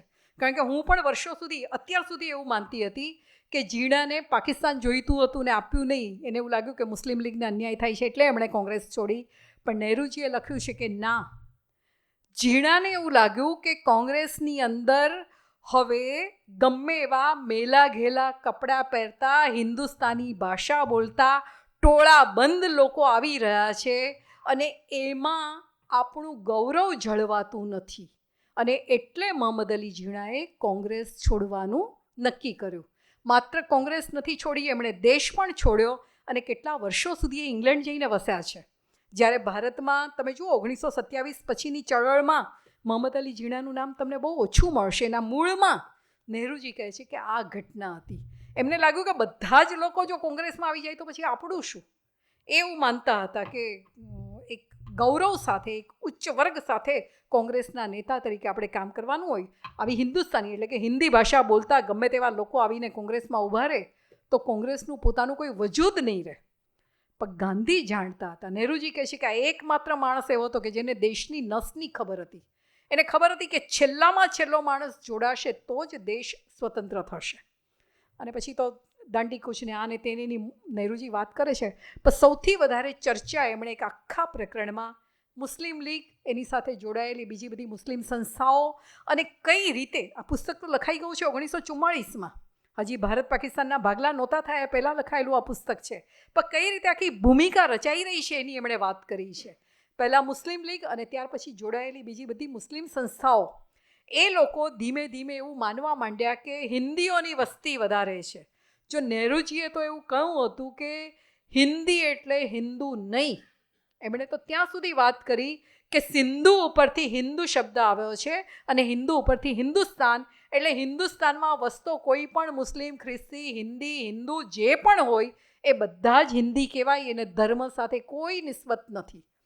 પણ મુસ્લિમ લીગ દ્વારા હિન્દુઓની બહુમતી હોવાને કારણે જો ભારત સ્વતંત્ર થશે તો મુસ્લિમોને અન્યાય થશે, એ વાત વારંવાર કરવામાં આવી. અને ઝીણા દ્વારા તો પ્રસ્તાવ મૂકવામાં આવ્યો કે એવું તમે જાહેર કરો કે કોંગ્રેસ એટલે માત્ર હિન્દુઓનો એક પક્ષ અને મુસ્લિમ લીગ માત્ર મુસ્લિમોનો પક્ષ. એ તમે જાહેરાત કરો તો અમે તમારી સાથે આ ચળવળમાં જોડાવા માટે તૈયાર છીએ. નહેરુજી લખે છે કે આ તો બહુ ખોટી વસ્તુ હતી. કારણ કે કોંગ્રેસને હિન્દુઓનો પક્ષ જાહેર કરવો એટલે કોંગ્રેસની સાથે રહેલા બધા જ મુસ્લિમોનો નકાર. કેટલા બધા મુસ્લિમો કોંગ્રેસની સાથે જોડાયેલા હતા. મૌલાના અબુલ કલામ આઝાદથી માંડીને કેટલા બધા નામ આપણે આપી શકીએ એમ છીએ. અહેમદ કિડવાઈને, જે બધા નહેરુજીની સાથે જેલમાં હતા. તો એ બધાનો નકાર. તમે જો એને માત્ર હિન્દુઓના પક્ષ તરીકે ઓળખાવો તો. અને ગાંધીજીને માત્ર હિન્દુઓ માટે સ્વતંત્રતા નહોતી જોઈતી. ગાંધીજીની કે નહેરુની કલ્પના જે હિન્દુસ્તાનની હતી એ કોઈ એક ધર્મના લોકો માટેની નહોતી. એમની કલ્પના તો હતી કે સમાજના એક એક વર્ગને સારી રીતે રહેવા મળે, એક એકને સમાન અધિકાર મળે. અને નહેરુજી તો થોડીક સામ્યવાદ ને સમાજવાદની અસર હેઠળ હતા, એટલે દરેકને એક પ્રકારની સુવિધા મળતી હોય એ હિન્દુસ્તાન. અને ગાંધીજીએ તો ધર્મની વાતમાં ત્યાં સુધી કહ્યું હતું કે હું જેટલો મારા હિન્દુ ધર્મને પ્રેમ કરું છું, આદર આપું છું, એટલો જ પ્રેમ અને આદર મને બીજા ધર્મો માટે પણ છે. પણ એનો અર્થ એ નથી કે હું મારો ધર્મ છોડીને બીજા ધર્મમાં જોડાઉં. હું એટલું શીખ્યો છું કે દરેક ધર્મ એક જ વાત કરે છે કે સત્ય અને માણસથી ઊંચું કોઈ ન હોઈ શકે. આ જ્ઞાન દરેક ધર્મના લોકોને પ્રાપ્ત થાય એવું હું ઈચ્છું છું. આ બે વાત બહુ પાયાની હતી. ધર્મના નામ પર ભાગલા નહીં પડવા જોઈએ. નહેરુની પાસે જ્યારે ક્રિપ્સ કમિશન આવ્યું અને એમણે 2, 3, 4 સૂચનો કર્યા હતા. અને એમાં એક સૂચન એવું હતું કે આખા હિન્દુસ્તાનને જુદા જુદા જેટલા રાજ્યો છે રાજ્યોમાં વહેંચી દેવું અને દરેક રાજ્યને પૂછવું કે તમારે હિન્દુસ્તાનની સાથે જોડાવું છે કે નથી જોડાવું. 600થી વધારે રાજ્યોને પૂછવામાં આવે કે તમારે જોડાવું છે કે નથી જોડાવું. અને જોડાઈ પછી પણ અંગ્રેજ વાઇસરોયની સત્તા હેઠળ હિન્દુસ્તાને કામ કરવાનું કોઈ સંજોગોમાં આ વસ્તુ સ્વીકારી ન શકાય. અને પેલા રજવાડાઓ ધારો કે એમ કે અમે જોડાઈએ છીએ અને પછી કાલે ઉઠીને એવું કહેશે કે અમારી આ માગણી પૂરી નહીં કરો તો અમે તમારાથી છૂટા પડી જઈશું, તો હિન્દુસ્તાન તો એટલા બધા કટકાઓમાં વિખેરાઈ જાય અને જે અંગ્રેજોની માગણી ઈચ્છા હતી એ ઈચ્છા પૂરી થાય એમ હતું. એટલે પ્રયત્ન કોંગ્રેસનો એ હતો કે મુસ્લિમ લીગ સાથે રહે અને હિન્દુસ્તાન કોઈ સંજોગોમાં 2 ભાગમાં વેચાય નહીં. પણ અંગ્રેજોએ પેલી તડને વધારે પોળી કરવાનું કામ કર્યું. અને મોહમ્મદ અલી ઝીણાએ તો પછી 42ની અંદર કહી દીધું છે કે દ્વિરાષ્ટ્ર એ સિવાય બીજી કોઈ માગણી મંજૂર ન હોઈ શકે. 42માં હિન્દ છોડોની ચળવળ શરૂ થઈ. બધા જ નેતાઓ જેલમાં છે. અને ત્યારે નહેરુજી છેલ્લા પ્રકરણમાં ફરી અહેમદનગરના કિલ્લામાં આ વાત લખે છે, બહાર નીકળીશું ખબર નથી અમારી સામે કયો વિકલ્પ, અમારું ભવિષ્ય કયું હશે. એક અખંડ રાષ્ટ્ર, બે રાષ્ટ્ર કે અનેક રાજ્યોમાં વહેંચાઈને વાઇસરોયની નીચે સમવાયી તંત્ર તરીકે કામ કરતું હોય એવો દેશ. એમને ખબર નથી કે શું થવાનું છે, પણ એમણે કહ્યું હતું, બહુ જ અદ્ભુત વાત એમણે કરી હતી. મને એવું થાય કે આપણે બધાએ આ વાત યાદ રાખવા જેવી છે. ધર્મના નામ પર કદી કોઈ રાજ્ય કે રાષ્ટ્રને રચી શકાય નહીં. અને એમણે કહ્યું કે જોડવાનું જે કામ કરે છે ને ધર્મ નથી કરતો. એમણે ઉત્તમ ઉદાહરણ આપ્યું કે એક બંગાળી મુસલમાન ધારો કે બહાર ગયો છે અને એક પંજાબી મુસલમાન મળે છે અને એક બંગાળી હિન્દુ મળે છે, તો પેલો બંગાળી મુસલમાન બંગાળી હિન્દુ સાથે વધારે પોતિકાપણું અનુભવશે, કારણ કે એની ને એની ભાષા એક છે, એનો ને એનો પહેરવેશ એક છે, એની આખી પાછળની સભ્યતાની પરંપરા એક છે. પેલો પંજાબી મુસલમાન માત્ર એના ધર્મનો માણસ છે, પણ એની સભ્યતામાં, એની બોલચાલમાં, એના પહેરવેશમાં, એના ખોરાકમાં એટલા બધા ફેરફાર છે કે એની સાથે નહીં જોડાઈ શકે. અને બીજું, તમે ધર્મના નામ પર એક દેશના બે ભાગલા કરવાની વાત કરો છો, તો કોઈ પણ સ્થળ એવું નથી કે જ્યાં માત્ર એક જ ધર્મના લોકો રહેતા હોય. હા, મુસ્લિમ બહુમતી હશે પણ ત્યાં થોડાક હિન્દુઓ તો હશે. જ્યાં હિન્દુ બહુમતી હશે ત્યાં થોડાક મુસલમાન હશે. તમે કઈ રીતે એને જુદા પાડશો? આખી બાજરીને મગના દાણા નથી કે મગના દાણા આમ મૂક્યા ને બાજરીના દાણા આમ મૂક્યા ને બંનેને જુદા પાડી દીધા.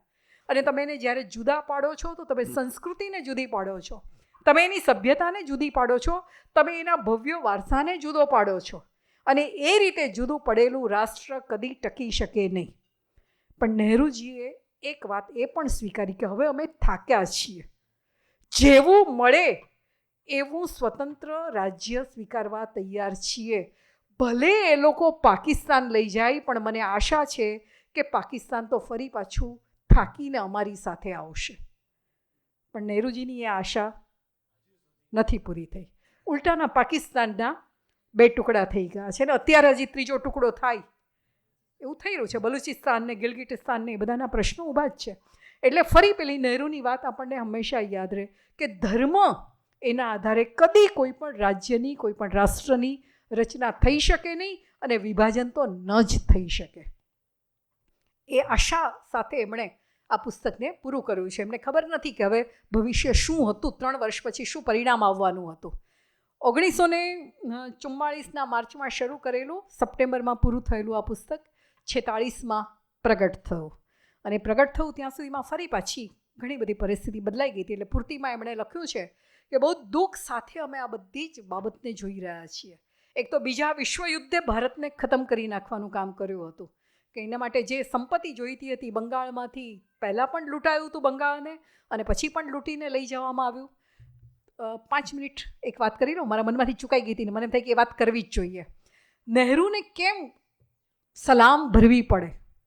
તો એમણે 1930માં નિયોજન સમિતિની રચના કરેલી. આજે આપણે જેને પ્લાનિંગ કમિશન કહીએ છીએ ને, એની એમણે રચના કરી હતી ને એમાં એમણે એમના સપના મૂક્યા હતા કે સ્વતંત્ર ભારત હશે તો કેવું ભારત હશે. રોટી કપડાં મકાનની વાત તો હતી જ, વિજ્ઞાનની ઉત્તમ શોધખોળો માટેની સંશોધન સંસ્થાઓ ઊભી કરવી. અને આપણને ખબર છે નહેરુ વડાપ્રધાન થયા પછી IIT આપણે ત્યાં ઊભી થઈ. કળાઓને પ્રોત્સાહન આપવું, NID એને કારણે આવ્યું. અવકાશ વિજ્ઞાનમાં પ્રવેશ કરવો, ISROની સ્થાપના થઈ. તમે જુઓ, એ માણસ 1930માં આ બધી કલ્પના કરે છે. શું કરવા કલ્પના કરે છે? એ દુનિયાભરમાં ફરીને આવ્યો છે. એણે દુનિયામાં કયા દેશ ક્યાં પહોંચ્યા છે એણે જોયું છે. ભલે એમની મર્યાદાઓ હતી, એમને ચીન માટે એક પ્રકારની સૌમ્ય લાગણી હતી, પણ એ લાગણી પાછળના કારણો હતા. 1928-29ની આસપાસ બંગાળ અને ઓરિસ્સામાં જ્યારે સખત દુકાળ પડ્યો, ઇંગ્લેન્ડે આપણને કશું જ મદદ નહોતી કરી. 42ના બીજા વિશ્વયુદ્ધ દરમિયાન ફરી ઓરિસ્સા અને બંગાળમાં દુકાળ પડ્યો. ઇંગ્લેન્ડે એવું કહ્યું કે અમારી પાસે વહાણ નથી અત્યારે, અનાજ અમારે અમારા યુદ્ધના સૈનિકોને આપવાનું છે. ત્યારે ચીને અને આયર્લેન્ડે ઓરિસ્સા અને બંગાળને અનાજ પૂરું પાડ્યું હતું. સ્વાભાવિક છે કે એ વખતે નહેરુને ચીન અને આયર્લેન્ડ માટે થોડીક લાગણી થવાની છે. અને ક્યાંક એમને એવું લાગતું હતું કે ઇંગ્લેન્ડ આપણા કરતાં જુદા ખંડનો દેશ છે, ચીન ભલે હોય એશિયાનો દેશ છે, ક્યાંક એની ને આપણી સંસ્કૃતિ એક છે, ક્યાંક બૌદ્ધ ધર્મએ એમને આપણને જોડવાનું કામ કર્યું છે. આપણા કરતાં પણ ચીને વધારે 7.5 વર્ષ સુધી લડાઈ કરીને પોતાની જાતને મુક્ત કરાવી હતી. ને એ વખતે ચીન પર જે સિતમ થયા હતા, નહેરુ એના સાક્ષી હતા. એને કારણે પણ કદાચ એમને ચીન માટે ભલે લાગણી હશે, એમની એ ભૂલ હોય કે જે હોય, આપણે એની ચર્ચા નથી કરતા. મેં કહું કે હું રાજનીતિશાસ્ત્રી નથી, પણ એમની એ વાત સાચી હતી કે ઇંગ્લેન્ડ કરતાં ચીને જે મદદ કરી છે એને માટે થઈને ઇંગ્લેન્ડને સલામ ભરવી પડે. તો એમની જે હું પેલી પ્લાનિંગ કમિશનની વાત કરતી હતી એમાં એમણે આ બધી જુદી જુદી સંસ્થાઓની વાત કરી હતી અને એમાં એમણે એક વાત કરી હતી, અદ્ભુત વાત હતી. એ વાત સાથે મારી વાત પૂરી કરું. માત્ર ધર્મથી કદી કોઈ દેશનો વિકાસ થતો નથી. ધર્મ, વિજ્ઞાન અને ચિંતન, તત્વજ્ઞાન ત્રણ એકઠા થાય તો જ દેશ આગળ વધી શકે. અને એમણે કહ્યું કે ધર્મ અને તત્વજ્ઞાન ભારત પાસે છે, વિજ્ઞાનમાં આપણે આગળ વધવાની જરૂર છે. આ વિજ્ઞાનના સ્વીકાર માટે, વિજ્ઞાનના વિકાસ માટે, નવી નવી શોધખોળ માટે એમણે જે પ્રોત્સાહન આપ્યું એ માટે તો આપણે એમને સલામ ભરવી પડે. આભાર.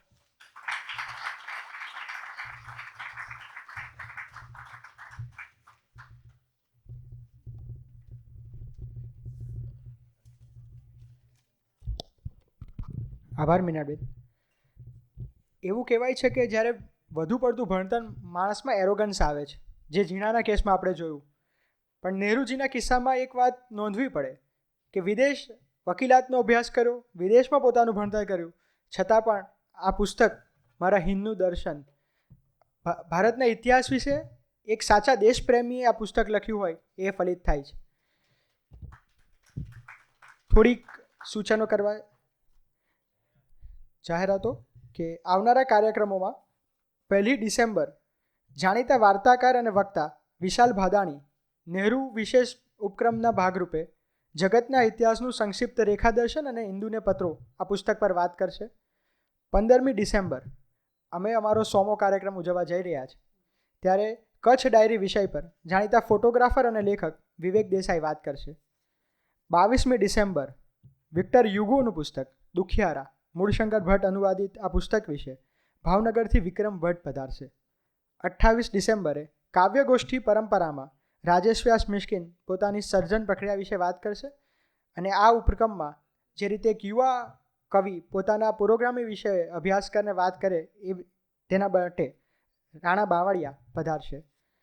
હું આભારી છું નવજીવન ટ્રસ્ટ વતી મીનળબેનનો, અમારા મેનેજિંગ ટ્રસ્ટી અને ચેરમેન વિવેક દેસાઈ, પરામર્શક શિલ્પા દેસાઈ, કપિલ રાવલ, નવજીવન ટોક્સની આખી ટીમ. ડાયરી દરવાજા આગળ ડાયરી રાખી છે, જેમાં આવનારા કાર્યક્રમની યુટ્યુબ લિંક, આવનારા કાર્યક્રમની વિગતો અને ગયા કાર્યક્રમની યુટ્યુબ લિંક આપ સુધી પહોંચશે.